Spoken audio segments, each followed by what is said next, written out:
on ESPN, and a really cool scene tonight here in Lubbock, Texas. It's a big game. I know it's still early in conference play, but a big game in the Big 12 as number 11 BYU on the road with a 16-1 record and a 13-game winning streak, taking on top 15 Texas Tech, the Red Raiders.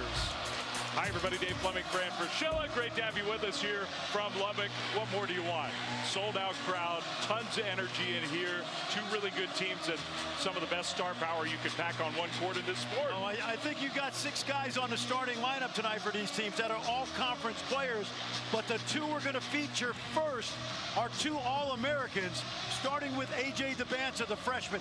Every bit as good as advertised. 10 straight games of 20-plus. He is a monster. And speaking of monsters, last year's Big 12 Player of the Year, J.T. Toppin, Coach McCaslin said today he's even better than he was a year ago. This is fun. What an atmosphere. Students are back in school. They were camping out last night. They've been looking forward to this game. And here we go.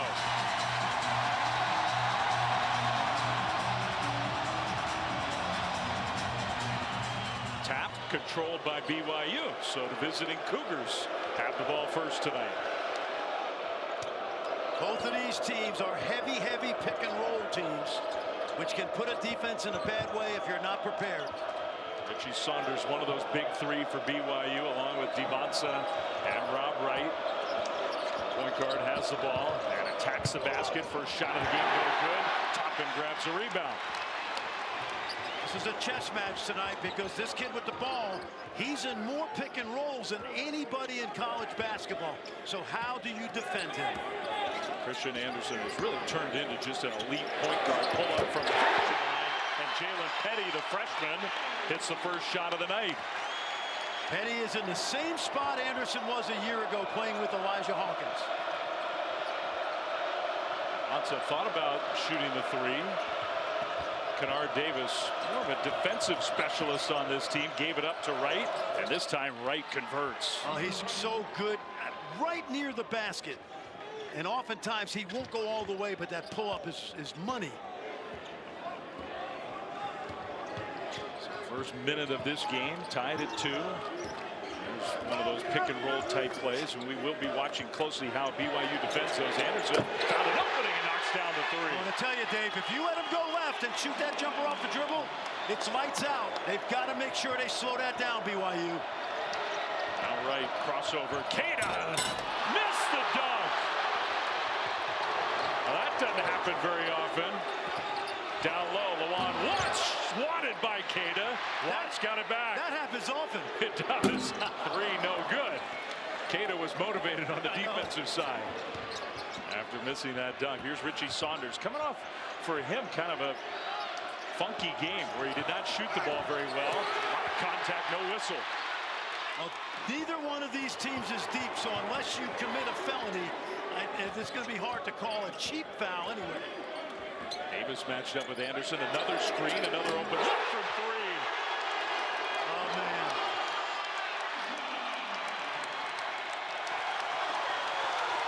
One of my favorite players in all my years in the Big 12. He is so skilled. Now that shooting touch from our guy who's top 5 in the country in assists per game. Now DeBanza working his way closer to the basket. Turnaround, tough to stop. He hits it, plus a foul. DeBanza. Man, we've seen that post up all year long. Atwell, a good defender, but not as big. Take a look. Watch AJ use the dribble and then just turns away. Little contact. And that's automatic when he gets that deep. Man, how do you stop that when he's in that position? They'll figure that out next season. Converts the free throw. That's a 3-point play for the tremendously talented young player. There's the head coach of the Cougars. Big reason why DeBanza is in Provo. Kevin Young, his 2nd year at BYU. He and his guys got to stop giving up open looks to that guy. Anderson missed that one, and the rebound controlled by the Cougars. AJ loves to bring it in on transition and off a rebound. Dribble can be a little erratic at times, but he can handle the ball. Working his way in against Watts. Getting closer. Stops. Tries to pivot back. Went with the left hand. No good. Anderson will play at his own pace. He will not be sped up, even though they put good size on him right now with Davis, 6'6". We might see a little more of that.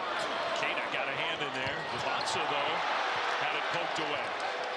The Red Raiders get it right back. They reset the shot clock. And a steal by Saunders.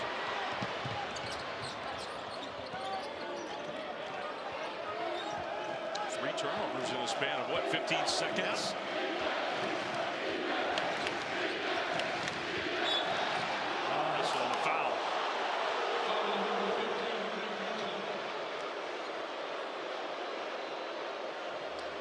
We were just talking about, head coach of BYU, seems to be just a perfect fit in Provo. Yeah, he has. He's got connections to the school and spent a lot of time in Utah, in the NBA, and it's worked out perfectly. Maybe overachieved a little bit last year. Had a really good year, made it to the Sweet 16. I think this team may not be all that deep. More talented, though, especially because of this guy. Bonson wrapped a baseline bounce pass into the corner. Davis missed the three. I like what AJ did. He just backed up. He's not going to pick up a cheap foul. Remember, JT Toppin just picked up his first.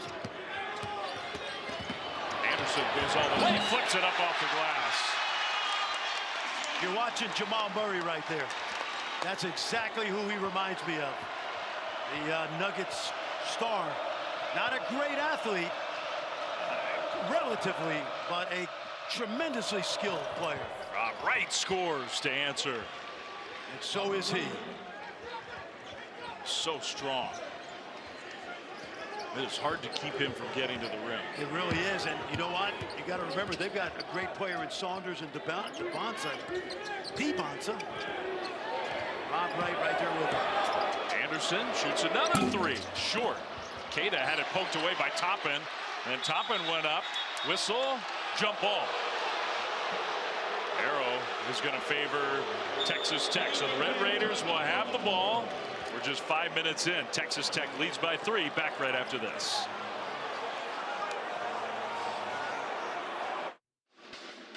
Well, good start to this one here in Lubbock. 10-7 Red Raiders lead with the third-year head coach in Lubbock. Graham McCaslin has done an excellent job with this program.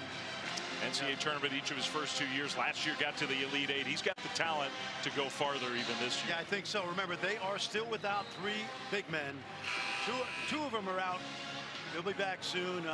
Bamboye and Joe Mosley, the transfer from Villanova. So they are shorthanded, but this is a perfect fit for this place.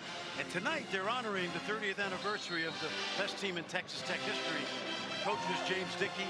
He gave Graham McCaslin his start here as an assistant on his team. So he knows the program well. I think it was cool for you and me today to watch those former players visit the team. Watts got stopped at the rim by Kana. What a block! That was reminiscent of some things that happened earlier in Kana's childhood, and we'll get to that. Saunders baseline stayed in bounds. Rob Wright's been on the attack so far in this game. Wright, turnaround good. It's tough in there. Kana's brother, Nomori, is one of the great volleyball players in the world. And when they grew up in Mali, Kaba was a volleyball player. He sure looked like it on that last play. All right, we welcome those of you joining us here in Lubbock. JT Toppin, the All-American big man, misses a three. A fun start to this game. Dave Fleming, Fran Fraschilla. Not a great pass. That's a BYU turnover. Red Raiders have the ball. Christian Anderson, their point guard, is off to a tremendous start. So is their freshman Jalen Petty, who knocks down the corner three. They're loving it in the 206 right now up in Seattle. He's got a lot of fans up there. A place that produces great high school basketball. Been a start of the last few weeks. Playing really well. AJ Devonsa, maybe the most talented player in college basketball. And they say travel. That's a turnover. Now, he did bank a three in, but he's got 6 threes in the last 2 games. He had 4 the whole season, but inside with that little jump hook push shot, so hard to guard. And What a great college player he has become. A guy who did not make his varsity team initially in high school. That's right. And as part of the story of J.T. Toppin, and as part of why Grant McCasland was heaping so much praise on him, is really the first time ever in his basketball life, unlike so many others out here on the court, where the full attention has been right on him from opposing teams. Totally. And he's handled it. Yep. Kudos to Richard Pitino, who recruited him at New Mexico. And that was a good find. Saved into the backcourt. Time winding down. Wright's going to pull up, take a three, miss a three. And his shot blocked, but a foul before that. So that's 3 fouls on Texas Tech in the last 20 seconds or so. I want to go back to Toppin because a couple years ago, I drove up from Colorado Springs to watch New Mexico at Colorado State. And I saw J.T. Toppin. I love Richard Pitino. He'll do a great job at Xavier. When I watched him play, I said, he's not going to be here next year at New Mexico. Yeah. And, of course, this is a good fit also. He was not the next year. Second straight year here at Texas Tech. 31 against Utah, 27-12 against this BYU team tonight. 82-69. Cougars trapping. Playing hard. Still playing hard. But their starters still out there. Watts got fouled. You hate to lose a game like this. They were on a great streak, but in this league, you're going to get hit in the head, and you got to respond quickly. I have no doubt BYU will do that.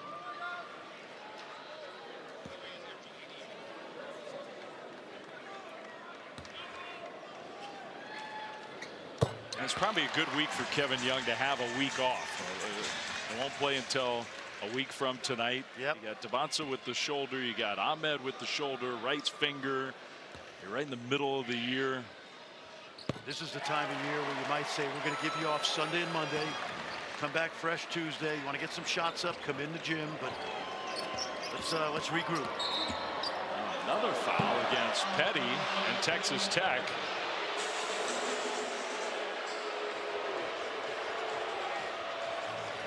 Kevin Young is saying, oh, now you're calling him. I think that's exactly what he's saying. Because these officials did for a long chunk of this game. They let both teams. Yes, they did. Very physical. And I think they did the right thing.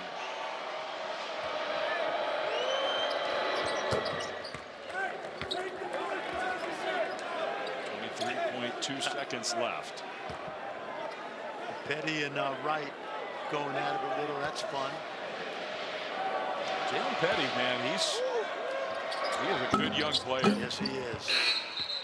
Last year, Christian Anderson co-piloted this offense with Elijah Hawkins. And this year, Christian Anderson can take a mental health break with Petty out there and not come off the floor. Yeah, it feels like a similar kind of situation.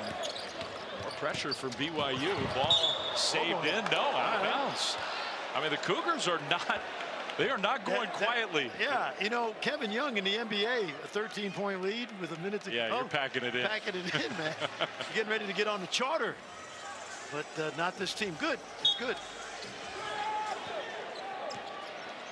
Final 19 seconds or so.